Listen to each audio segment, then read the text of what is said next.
Hello and welcome to The People's AI, presented by Vana. Our guest today has one of the most colorful, fascinating, even wild backstories in the crypto plus AI space. That would be Bryan Pellegrino, the CEO of LayerZero. He's a former professional poker player. He once worked with Billy Beane of Moneyball fame, and now he is helping to build the infrastructure of decentralized AI. And I am proud to partner with Vana to bring you this conversation. Vana's vision is user-owned AI through user-owned data. Vana's mission is to be the world's first open protocol for data sovereignty. They recently hosted a builder workshop at the MIT Decentralized AI Summit. You can find links to that in the show notes. So, Bryan Pellegrino, honestly, is one of my favorite people to speak to in this space. He's down to earth, but clearly brilliant. He's a pretty remarkable career arc, which we get into in detail here. It kind of bounces from poker to gaming to statistics to Bitcoin to AI. And then we get in depth on many aspects of Web3 AI, including what's the relationship exactly between AI agents and blockchains? Do they fully live on chain? Are the models themselves on chain? Are they primarily on one chain, or do they live across chains?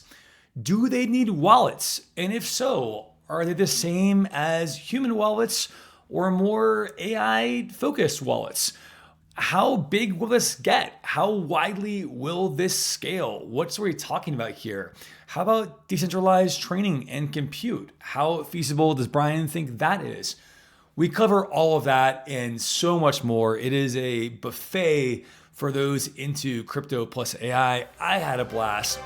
So with that, please enjoy my conversation with Bryan Pellegrino, co-founder and CEO of LayerZero Labs. Bryan, welcome to The People's AI. Thank you so much for having me. So let's start with your background. I love the fact that you have a wildly in-depth and rich background in AI before getting to this moment. Talk a bit about your more general AI research and areas of focus, and then kind of what led you down eventually to this decentralized AI path. Sure. Yeah. So, general background is grew up in a town of 900 people, just kind of nerd with a computer since I was 5 years old.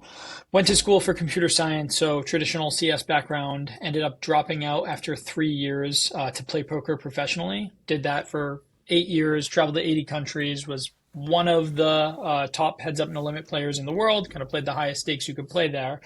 But then online poker got banned in the US. Had to figure out what to do with my life.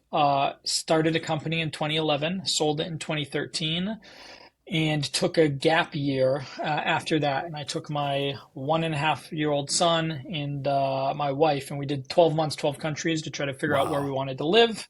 Yeah. And doing that, I realized I couldn't not work for a year straight, about 3 months in. And I had just seen the Atari Agent demo by DeepMind. And that was like the first thing that really made a huge impression on me of just like the power of reinforcement learning, to be able to take just abstract pixels on a screen with nothing in terms of rules or any overall structure, just like a reward function, and have it to be able to produce something really amazing. And so I started building some models for fun.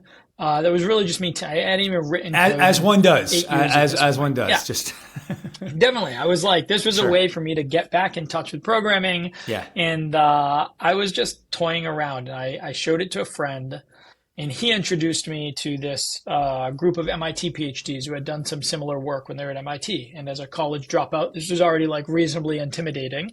And I showed them, and they're like, hey, like, this is really amazing. We have someone we'd love for you to talk to. I was like, great, let's do it. And I get on the phone, and the person on the other end of the line was Billy Beane, the founder of Moneyball and the GM of the Oakland A's. And so I ended up taking these models and working with a bunch of professional baseball teams and selling them to a bunch of the pro baseball teams. So that was like my first step, was kind of quick question on that. This is a long shot. Any chance that you ran the same circles as Nate Silver back in the day? Because his story is similar to yours in that, as I understand the Nate Silver biography, he was originally heavily involved in poker, didn't do online poker. That got banned in the U.S. So out of frustration, he had a lot of time in his hands. And so he kind of then he eventually pivoted to more the political statistical analysis model. But that was only because the poker was no longer viable. There were many of us. Yep. Yeah. So there's a whole cohort of you guys who went on to do amazing things because poker was abolished in the U.S. Yep. Amazing. Yep. No, it definitely happened to many of us, which is really interesting. And in both fields, actually, there's been a surprising amount of overlap from there. So did this. Found it really fascinating just to go on the pure modeling side, much more machine learning, a little bit of reinforcement learning in there. But then I got introduced to Noam Brown. Noam Brown, interesting, was also very into poker. Had spun on the Fed, was doing his PhD at Carnegie Mellon, and had spent kind of a decade competing with Carnegie Mellon against University of Alberta for who's going to be the first to solve the game of poker, right? And Alberta started with limit hold'em, and then they went back and forth on no limit hold'em. And so this was really specific, counterfactual regret minimization is kind of the thing that is being used there to solve these one-on-one imperfect information games, eventually applied to diplomacy and a bunch of other stuff. That was really interesting, but got introduced to Noam and started to work on this sub-problem. My co-founder and I ended up creating a new counterfactual regret minimization algorithm, CFRD plus. We were like 5,000 times more performant than state of the art at the time. Showed Noam. Noam was like, we absolutely should publish this. So we formalized it a little more, ended up publishing academic research. So with Noam, with Facebook AI Research, which again was unique as a college dropout. And then eventually DeepMind ended up citing our work, which was also a nice full circle because they were the ones who got me into the space in the first place. So no, I've been around the AI side of things for a long time. I say what captivated me early on was purely reinforcement learning. Reinforcement learning seemed like complete magic at the time. I got a little bit disillusioned post publication in that, we really neural networks were not new, been around for a very long time. Jan LinkedIn's been working on them for a very long time. We had this massive step function, and everybody just sort of priced in the progress of that step function as being the new rate of change. And this was like 2016, 2017. It's like, we're going to have self-driving cars next year, robo-taxi, we're going to have all of these things, right? And I felt like people got away from working on the pure parts of the problem, and a lot of it was application, but we really hit this asymptote of very small iterative change. And I think one of the people who's been amazing, I think Demis is just all-time hero for me. Love Demis. I think he's continued to work on the truest parts of the problem and just make real meaningful progress. Brian, is it not worth saying that the focus became too much just about, cool, we're going to ramp up compute and ramp up data without true core foundational innovation? Is that a fair, different way of saying a similar thing? Yeah. I think what happened is, again, neural networks very old. We realized hey, if we throw a huge amount of compute and a huge amount of data at them, they'll do something pretty interesting. And that was a step function. And then it all went into pure application. I feel like we repeated a little bit of the same. And I've been talking about this with videos, LLMs. LLMs are not new. And it's yes, if you literally take the entire corpus of data of the internet and train it on $1 billion of compute, it will do something pretty interesting. And we continued to sort of scale vertically on compute and kind of what we throw at it, but started to get sublinear returns. And then not only semi-recently, Noam was talking about this a couple of years ago, did we switch to inference time and basically the massive trade-off there and start to make more, I would say, fundamental progress than just throwing resources at it and focusing purely on the application side. So it stayed pretty interesting the last couple of years, but I love this space. All of this to say, I've spent a bunch of time here. I find it incredibly compelling. While it's not my day-to-day anymore, I still am very close to many people within the industry and spend a lot of time just thinking about it generally. So before we get to LayerZero, I'd love to come back to your poker and gaming days. This could be a stretch, but would you say there's any way that poker, or more broadly gaming has influenced the way you see AI and think about AI development, AI progress? Yeah, I mean, absolutely. I think game again, video games my whole life, board games my whole life. I just Yeah. always loved games in general. I think that influenced poker, and I think poker influences your ability to think probabilistically. And I think the ability to think probabilistically is like foundational to being able to understand how. So certainly, it just makes it much easier to be able to understand how any of these systems work and understand that there isn't, you have this stochastic system as opposed to just everything being purely discrete. And so, yeah, I think hugely advantageous. And how I think about it broadly, yeah, I mean, I think part of it is just reasoning. Again, I think people are very one thing you have to do in poker. So I'll give a parallel. Poker is Sure. um, depending on the format of game you play, it's there's a lot of randomness. There is an element of luck. If you're a good player, you will win over a long period of time, but you have no guarantees to win over a short period Right. of time. And Right. people are naturally conditioned as we go through life and society to think in terms of like your paycheck or how much you make Right. per month. Immediately. We focus too often on what's right in front of us and miss the long view. So Yes.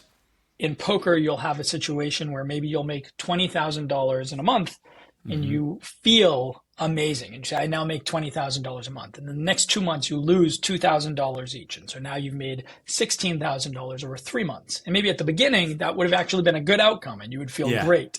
And instead, you benchmark yourself here. And then at the end of the third month, you're going, do I even beat this game anymore? Do I Right, win? right, Right? right. You really need to condition yourself against variance in either direction and try to understand the true sort of either edge or rate of change of things, etc. And again, as I was just talking about in terms of the industry itself, I think the industry over indexes very heavily on some of these large step functions early on, and everything becomes science fiction. Everything becomes here's a very fast rate of change in a short period of time. We are going to continue at that rate of change, and ASI is going to be next year. And this was a couple of years ago, and everything is going to be next year, and less of hey, this is really really compelling, but we need to break down like what actually gives us this, what are actually the bottlenecks, and then like again continue to just like grind out edge on the overall system and how you improve cognition and learning as a whole within the systems. I love that framework. Thank you for this kind of narrative. Let's pick up where you left off and what brought you eventually to focus on LayerZero. Yeah. So I'll say I've had an overlapping love of two things for basically the whole time since poker was banned. So poker gets banned in April 15th, 2011 in the US. Every single serious poker player at the time found Bitcoin then, because all of the poker sites are remaining. You got to understand, all of your Moneybooker, PayPal, NetTeller, all these things are now banned, all the payment processors. And so the way that people deposited to the sites that remained and traded amongst themselves and kept a balance. So Brian, am I hearing that banning poker accidentally made all poker players really, really rich? Because it forced everyone to use Bitcoin incredibly well. Absolutely. I've never quite connected those dots. That's amazing. There is an article or book someone needs to write about the kind of accidental Bitcoin millionaires/billionaires from poker players. I love that.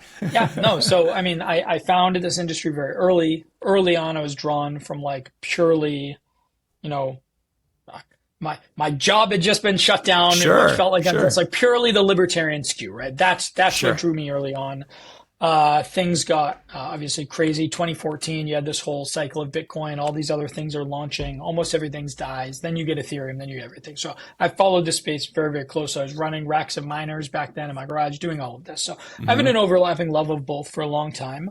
2016, 2017. I started to spend a lot more time. I built a company in late 2016, early 2017 with a friend of mine, one of the co-founders, first engineer at A16Z, and two other guys, Google, worked on it for a couple of years, ended up getting acquired, which was great. And so we were just here. And it wasn't until smart contracts that really, really got interesting. Like I loved what Bitcoin represented. I loved sort of the guarantees of the systems, but it wasn't until smart contracts came along that it was like, okay, there's something really magical here. And in the beginning, it was just Bitcoin. And like, that's really all that mattered. Like other things existed, but they were basically all scams. Nobody actually used them. None of them ever flourished in any way. And then I remember very distinctly, there was a moment when every day I was getting inundated with Binance Smart Chain, more volume than Ethereum, more users than Ethereum, all of these things. And I was like, what is going on? Like, again, other chains have existed, but like they just weren't used. It was just vaporware, basically. And so I thought this was very interesting. And then we built, my co-founders and I, like a toy game for ourselves, back to games, right? So that was the way that we would just model things. We built a game that was between these two systems. So what would you do if you had this environment that's fast and cheap, but you treat it as completely ephemeral? But then you have Ethereum that's very expensive but secure and has all of these other properties. So what does that actually look like? And so we built this thing, and we realized there is no way to actually trigger events on both chains without just making a central coordinator. And if you need a centralized coordinator, that defeats the entire purpose, right? Yep, that's the paradox. And so then that basically, over a long series, which I think I can spare here, but that led us down this trail that eventually led us to realizing that in order to build the thing we wanted to build, we needed this thing, which ended up, LayerZero was like the generalizable problem of that. Right. And so that's really what drew us there, was these disparate environments they're really just distributed execution environments, right? That's all they are. It's just like a series of computers that are repeating a set of compute. And so that really drew us here. And then we happened, through timing, through everything else, to just throw ourselves wholeheartedly into it. You know, your timing is impeccable. Before we go deeper in the AI rabbit hole, this is a baseline. Can you just kind of just describe at a high level what LayerZero does and why it matters? Yep.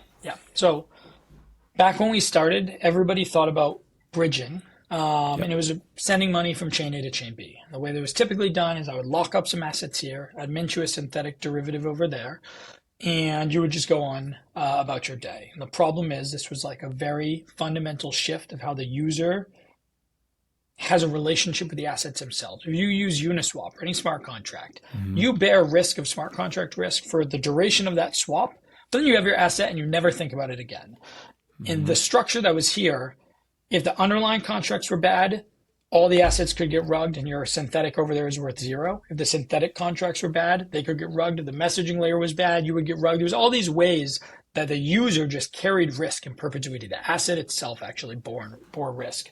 And that seemed, one, like a really bad structure. But then two, I couldn't figure out why everyone was thinking about this as bridging being a thing. To me, everything was a special case of general messaging, right? And so if you think about the internet and computers in general, right? Back before, we had DARPA, we had Stanford, we had all these different clusters of computers, right? Just small distributed execution environments or small execution environments. And if you wanted to do something, I would literally take my data from DARPA and fly to Stanford and like run it on this program that like ran on a mainframe there, right? And then we invented this cool stack called the internet, just allowed everything to talk to each other. That's how we are talking now. It's how we do basically everything we do today. And that's like, it's very dumb, primitive, right? It's just computer on one side generates a set of bytes. You relay the bytes to another computer, and then it does some compute to figure out what to do with that. And the way we designed LayerZero was really just that. It's, listen, blockchains are just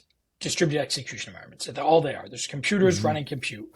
You're going to have arbitrary contract invocation, invoke a contract here, create an array of bytes, move the bytes, invoke a contract on the other chain with the array of bytes. To us, everything is agnostic. It doesn't matter if you're sending $100 billion or if you're a video game that's mutating the state of some NFT or auth on the other side. Everything is just a generic packet to us. And so that was the way that we built the protocol. I think that resonated very deeply with people. Today, we have about $240 billion of asset issuers on top of us, about $100 billion of assets, 75% market share or so overall of the market. Let's move to the worlds where these actors that are sending, whether $100 billion or some NFT instruction, are not humans, but AI agents. Talk a bit about what you've built, how you're intending to use it as infrastructure in this world of decentralized AI, and how AI agents will kind of play and work with it. Yeah, I think there's a couple of lenses of that. So I think you see things now like Wayfinder and a couple other projects within the space who have built things that you have an agent and you say, I want to, you give it some objective. I want the best yield. I want to do this. I want to do that. You give it some set of instructions, and it doesn't care where it does that. It doesn't care that the opportunity is on Base, on Arbitrum, or on Solana, or on Ethereum. It wants to be able to fulfill this, and to do that, it needs to abstract the movement of assets and basically be able to act across all of these things. So Wayfinder has already published, you insert these instructions, and maybe you have your funds on Arbitrum. It's going to break up your funds with LayerZero. It's going to move some of them to Base and some of them to Ethereum, and it's going to stake them, and it's going to farm them, and it's going to do sort of everything you want to do here. So one is that layer of abstraction has sort of always been the goal, that the agent itself isn't going to think about or have inventory on all of these chains. It needs a way to abstract and act across an entire set of systems in a way that is kind of generalizable. And then the other thing that I think is very interesting, and I will say early on, I was probably one of the larger dissidents against the intersection of the two. I thought there were To clarify, can you clarify? The intersection of AI and crypto. So we had tried,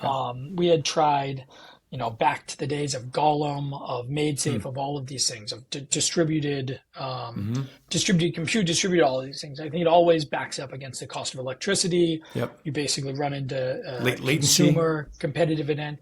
Latency can matter sometimes. For most of the things that's being used, depends on latency. I think cost has actually always been the bigger issue, right? You have the ability to build massive data centers directly at some substation for 3.5 cents per kilowatt hour versus me using my phone or my computer at 16 cents per kilowatt hour. It's just like impossible to be competitive in the environment. And mining, this happened in Bitcoin mining early on. This happened everywhere. Yeah. We're like retail things at the edge got pushed out. Now there's privacy. There's other things where like edge can matter.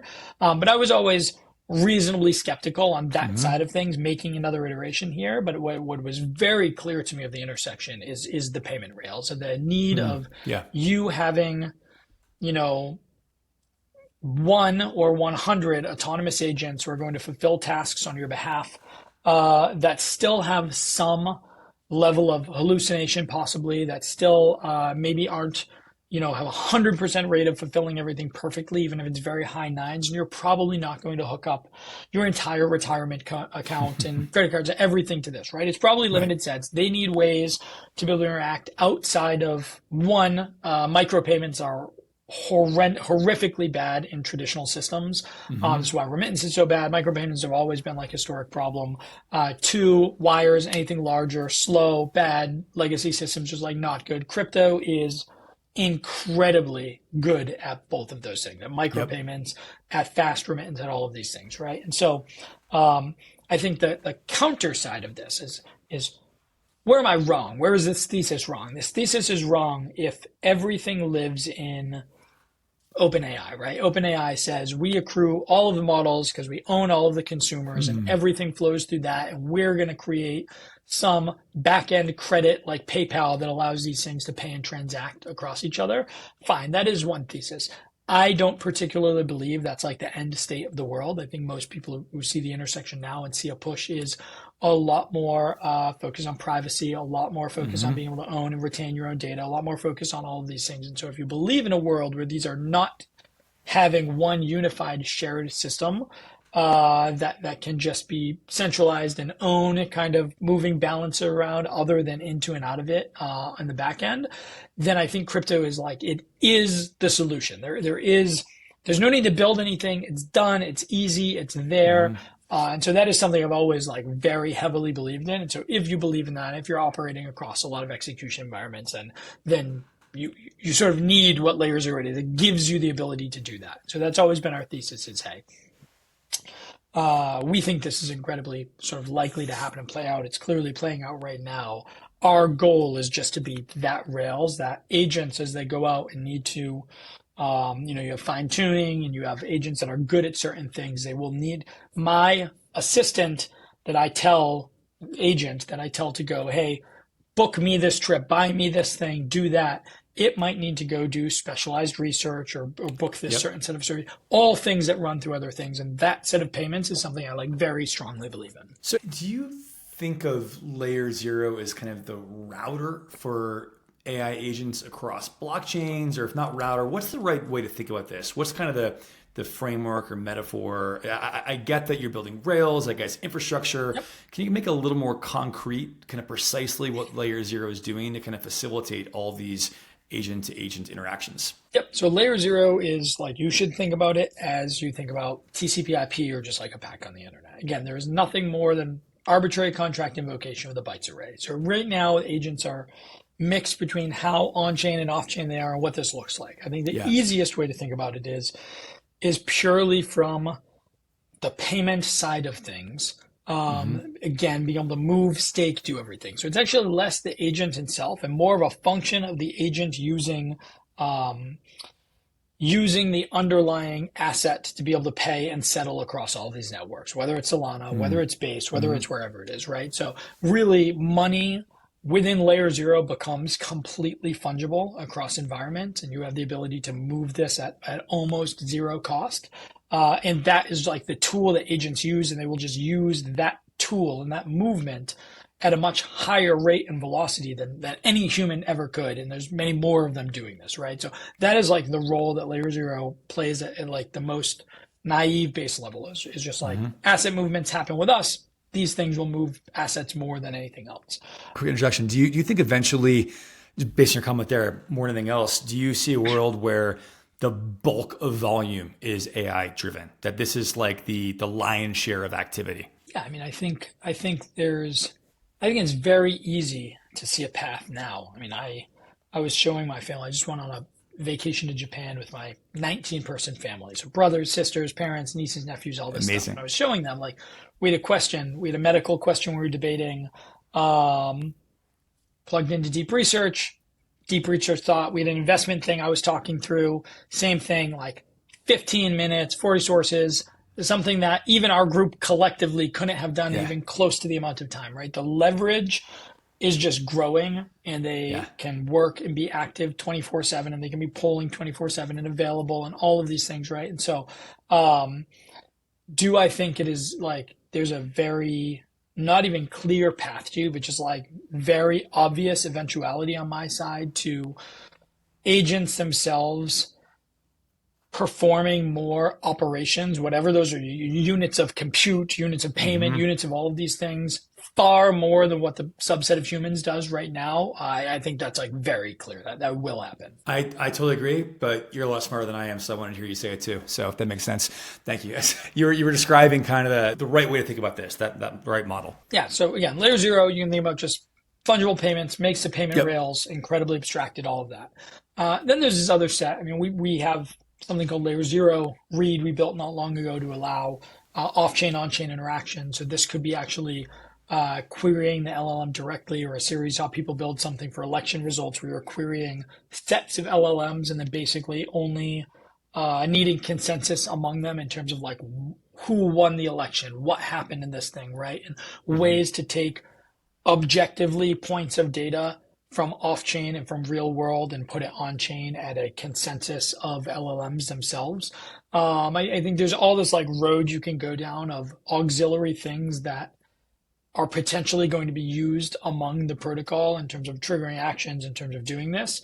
But the most obvious with anything blockchain related is payments, it is assets. And I think that is my highest conviction thing that just like is an eventuality and exactly kind of where we sit and perform exceptionally well right now. One thing you alluded to moments ago is the idea that we all know AI can hallucinate, right? And so how are you thinking about this, what I'll call what feels like a fundamental paradox in that, or paradox is the wrong word, but certainly something we have to reckon with, that truth one, AI can hallucinate. Truth two, blockchain transactions by definition are irreversible, right? So how, especially when it comes to the world of payments where capital really matters, how do we square this? How are you and your team thinking about that kind of fundamental challenge? Yeah, I think there's two things. There's one, like the ability to, truth as a whole in terms of, is this a valid action? Is this what was actually requested, etc. I think there's a ton of stuff on the ZK side that's like very, very interesting there. And the larger thing is we just need to, it really isn't overly complex to make a set of guardrails by just defining invariants. So one thing we had to figure out very early on is, it seems like a simple problem as I describe it. Invoke a contract here, make a set of bytes and move it over there. But when you actually look at the problem, every one of these systems is an untrusted state machine in the eyes of the other system, right?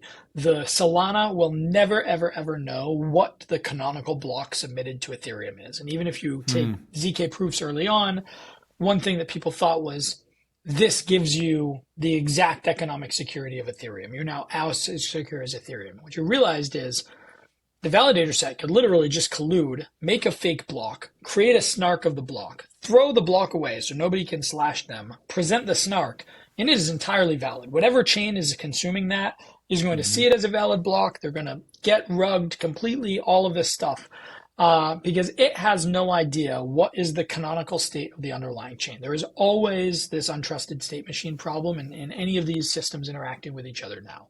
And I think that you will always have that.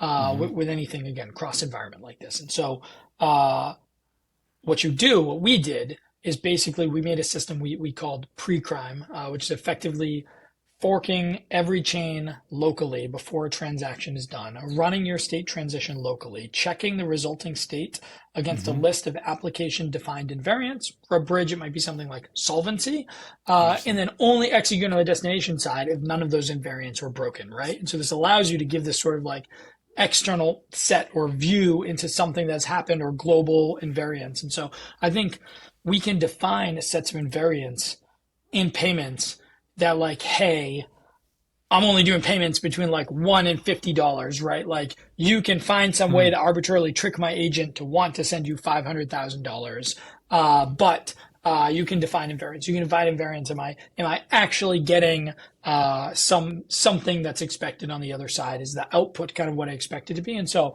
it's not going to be perfect, but I think you can take the scope of the problem and drastically narrow it down by, and again, we do this all the time with inference. Some guardrails, basically, some guardrails, some reasonable common sense guardrails to truly minimize the damage. Yeah. When we introduced heavy inference into models, this is what exactly happened. Rates of hallucination early on in pure models were like extremely or much higher than they are today. And then now you go through the steps of inference of like, hey, double check your work and make sure like you're actually getting the answer that you think you're getting, right? So you can apply these same sort of things to the underlying system. And this can be agents that are arbiters. This can be, lots of different ways to kind of accomplish this. Very different, very simple sanity checks and variants will solve a lot of this, in my opinion. No, it makes total sense. How are you thinking, Bryan, about AI agents as on-chain actors? We get that, of course, they'll need to make payments. Totally agree with that. But what does it look like kind of more concretely? Do they need wallets? Do their wallets different from human wallets? Do they have reputation, identities? What are kind of characteristics about AI agents you're thinking about with respect to what kind of infra needs to be built to accommodate those characteristics? Yeah. I mean, I think similar, we have all the same problems we have with humans, right? So you need wallets, agents. You need to figure out how to have sort of embedded wallets within the agents themselves that can't be leaked and can't be at risk. Like they need to be able to act and sign things on behalf of it. But so one is security around embedding wallets within agents or giving them. Does that mean a whole different type of can we use the current protocols that exist for human wallets? Are we trying to bolt those on or creating entirely new AI centric wallets? I don't think you need entirely new. I think it really is layers of security around what exists. Okay. I think reputation is something that we've never done exceptionally well. I don't know if anyone was around during the like ICO days of crypto, but I mean people would send millions of dollars to people on behalf of these. It was very like trust-based economy, right? A lot of crypto has Yes. been built on this trust-based economy reputation. Poker was very much in the same way. Uh, then you get to things like people sibling protocols, like all of this stuff, right? It's very hard to determine what is a single real person. Every address is effectively a person. It's hard to link that to anything. Hmm. I get projects like WorldCoin that are like pure auth, but that doesn't work for agents. And so a lot of this is going to be like reputation based, right? Agents themselves, are they always good actors? Do they always give sort of the outputs that you're looking for? Are they fulfilling the requests that you expect them to be fulfilling, etc.? So I think absolutely there will be it's the cost of creating an agent is effectively zero or near zero, such that reputation will start to matter a lot more, and like history of performance, I think, versus anything else. Because like many things with this space, same reason Uniswap V3 comes out, and it takes over a year for the majority of liquidity to migrate from V2 to V3, just because V2 has been there, the contracts have been battle tested, they're trusted, they're all of these things.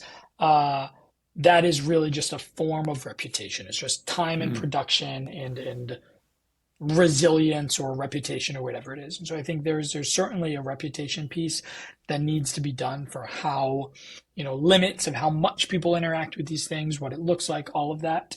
What else needs to be done? I think there's a lot of debate right now about what actually lives on chain. Is an agent Yeah. really just getting a wallet, and it's just the ability to spend it, and just purely, again, this micropayments and financialization side of being able to settle between them and have payment rails? Or is it like data and the model and all of these things itself I, will live on chain? And I think I was there's just a going to go huge there. disconnect there. In your minds, it's going to sound a little ridiculous, but if I'm an AI agent and I'm on chain X, does my entire reality, is that my like plane of existence on chain? This is like my universe. And then to go to chain Y, I need to like travel a different dimension almost, right? Or are they this kind of entity that's living on an elevated layer that is able to kind of cross these different chains, right? So that's another way of asking, do agents have memory or identity or operational abilities across chains? Or is it kind of like tethered to one chain? How are you seeing that? Yeah, my current view is they must. The blockchain is a tool that they will use for certain things that give you clear sets of properties, but you will not only is it not practical, but you won't want your agent to live on a single chain, right? Like you want Yeah. to It's pretty limiting. do It feels pretty anything. limiting to do, just to be only on one I mean, chain. Yeah. think about what we use agents for today, right? If you're doing research, if you want something that's reactive, even agents that are trading right now, they're going to want to react to what is sentiment on Twitter, what is price action, Sure. what is all these things, and like these are objective truths that do not live on chain, right? And so like you already need to be able to interact with the internet and other systems, and in order to do that, like you can't do that on chain. So already you're interacting with those things, and as soon as you're there, now it's you might as well be like across the scope of things. So I view blockchains as a tool, and as the ability to give, again, you talk about Vana, the ability to have people own their data and have certain parts of what gets trained on, what exists where, how instructions are sent, how payments are sent. These are all tools and pieces of the infrastructure, but I don't believe the agent will interact in a black box that is only self-contained in a smart contract or in blockchain state. I think you will absolutely need to touch the outside world, or at least consume it. No, it makes total sense. You mentioned you have very strong convictions on agents spending cryptocurrency. What other use cases are out there, do you think? Or what's one use case of decentralized AI do you think is underrated, that you believe in and folks are sleeping on? I think I've gone through. So again, I think things I very much did not believe in early on, and I'll kind of work my way. The things I didn't believe in was compute. We talked about that. I think compute will always back up against the cost of electricity. I think a lot of people talked about early on about like storing the data for models to train on chain. And I'm like, listen, like the one thing blockchains are like really, really bad at right now is storage. Like, no, I don't think we want to store the world's data on a blockchain. I don't think that certainly makes the most sense. And so those are things early on that were like didn't. So now you get to like, okay, like what actually might work. And I think now you get to like models themselves as being like authenticatable. I think cryptography as a form of watermarking or saying this came from this agent, even if it's not written somewhere on chain, I think the cryptographic piece of being able to actually watermark creation of data is going to be incredibly important moving forward. I think there is a world, I talked on stage at one of the Vana events, where the user ownership of data, like clearly this has been such a compelling vision for such a long time that we've been talking about as an industry. It's so hard to disrupt the relationship that users have with services now and with cleanliness of data and getting the people that are currently mining this from you for free to now pay for this and give you direct access, and whether or not users even want that. But like that is just, even if I view the likelihood of that outcome being maybe below, sub 50%, the asymmetry in it actually being accomplished is so massive, right? So I think that's something that certainly is exciting, in terms of like real user ownership over their own data, over how it is consumed and used and what gets trained on. Obviously payments is by far, I think, the clearest cut example of it. And then you have things that are meant to be, I'll call it the unstoppable agent, I think is kind of the most interesting thing. I think we talk about, there's this interesting timeline that was published on what AI might look like over the next 10 years in this battle with China and bioweapons and kind of going down the line, and eventually agents in that thought experiment reach a point where they can kind of like escape and hide themselves and protect against themselves, etc. And I think all of that is to say that most of the agents that exist right now are censorable. They are, they have the ability to be taken away from you in many cases. All of these things they're very much the ability to stop them. And I think there's an interesting component of having an on-chain agent that is, right now people are spinning them up as like sort of financial DAOs, things that are trading on behalf of other people, et cetera. And that may be misguided when a lot of that is just trading around meme coins at the moment. I think in a world where financial systems become more and more on chain and you want open access and models are outperforming humans and all of this, or there is this unstoppable agent that is very attractive in that side in a world where it lives where markets live, sort of.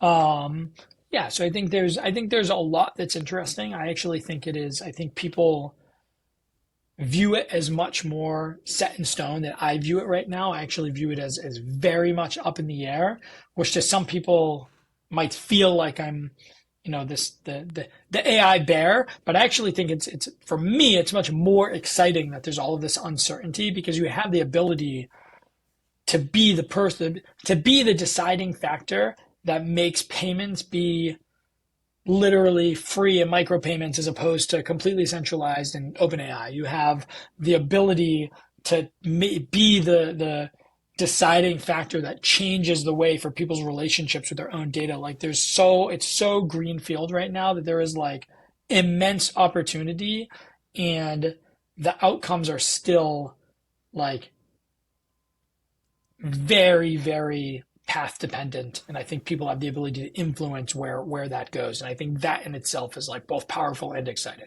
As we wind down, last couple of questions for you, piggybacking directly on that, to your point of how many variables there are that are uncertain and how quickly this is all moving.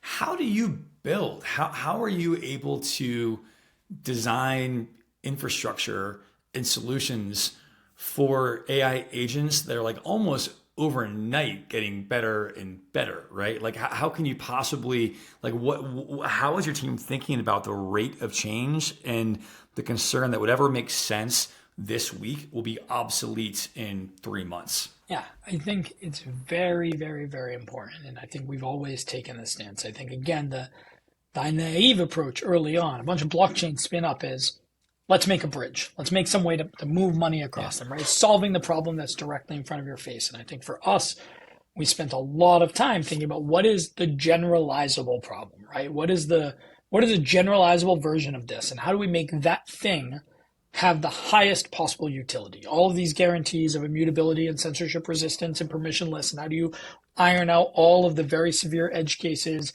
And how do you just make the thing of the highest net utility, not in this moment, but overall? So again, I think it's very important to think from a generalizable view. I think anybody in something that is moving so fast who's thinking about how do I solve the problem right now directly in front of my face is both going to be faced with immense competition, because typically it's everybody is thinking about how do I solve that specific problem because it's a glaring problem to most, and end up, continuously need to pivot or be obsoleted every 3 to 6 to 9 months. And so I think that really is the only solution. You have to think about what is the generalizable problem? How do I build the thing of the highest possible utility, and really just try to map out what, regardless of what this looks like I was very confident. I have no idea, and I've said this for years, I have no idea if it's going to be 100,000 chains or if it's only going to be Ethereum and Solana and maybe one of the more. I'm 100% confident that it will not be a single chain, right? We just, even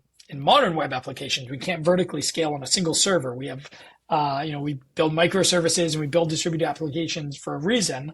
So I'm extremely confident it will not be just one chain.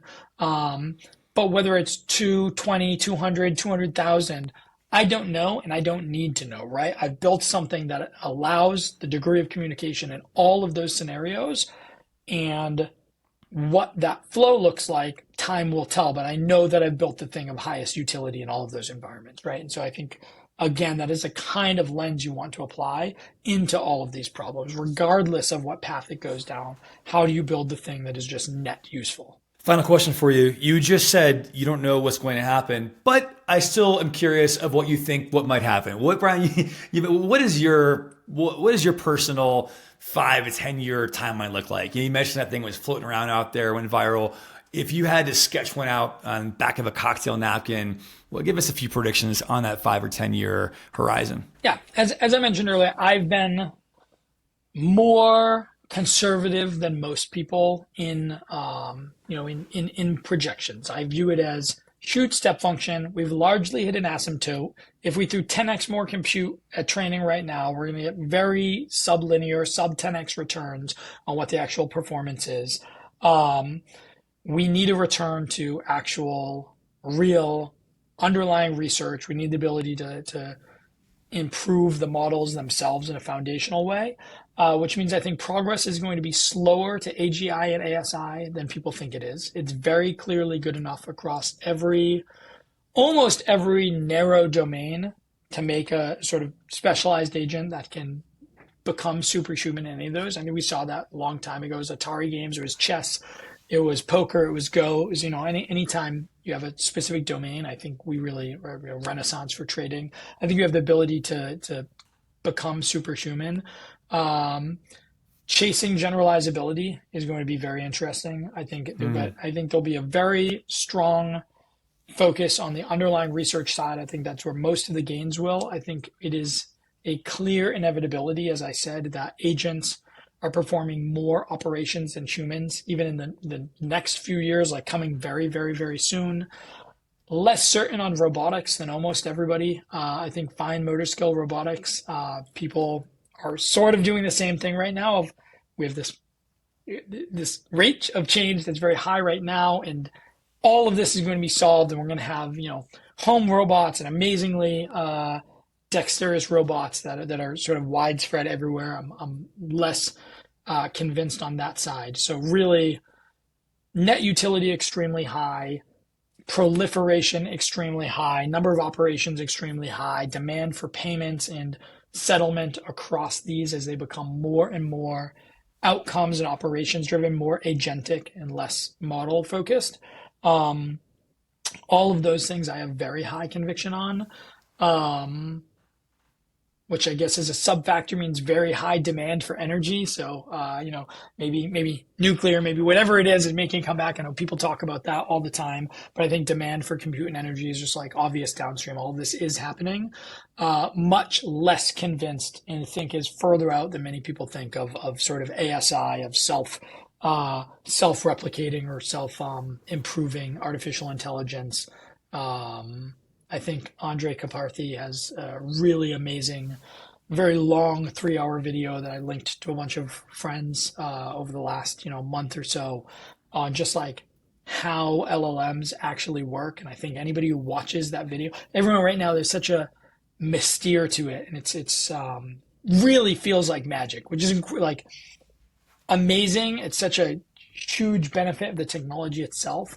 But then you watch this video and you're saying, this is what, somebody is looking and saying, oh, this is what tokenization is. And this is why it literally can't count my 116 periods that I put on the screen, something that's like such a trivial task. And like, there are all of these sub problems to solve. And I think when people really understand the underlying technology and what's actually happening, I think we should feel we're further away from super intelligence than we are. It's a very cool system.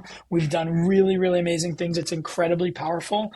I don't think we're even close to where people think we're going on that side, but the net utility will be embedded in every piece of the fabric of society within a decade is how I view it. Bryan, what an incredible, inspiring note to end on, and also grounded. Hard to be inspiring, but also grounded, and you pulled it off. Thank you, man. Really, really enjoyed it. This is an absolute blast. Looking forward to talking again in the future. Thanks again, Bryan. Take care. Thanks so much for having me.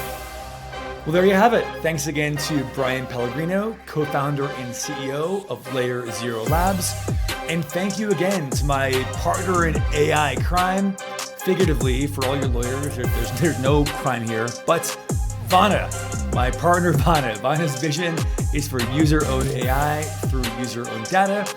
And their mission is to be the world's first open protocol for data sovereignty. And thank you finally to you, dear listener. Thank you for helping get the word out. The reactions so far, the feedback from listeners and viewers have been great. So thank you for that. Please help us keep sharing and spreading the word. Subscribe on the usual podcast platforms, Spotify, Apple, YouTube. Share it, rate it 5 stars, all that good stuff. Thanks again, and see you next time.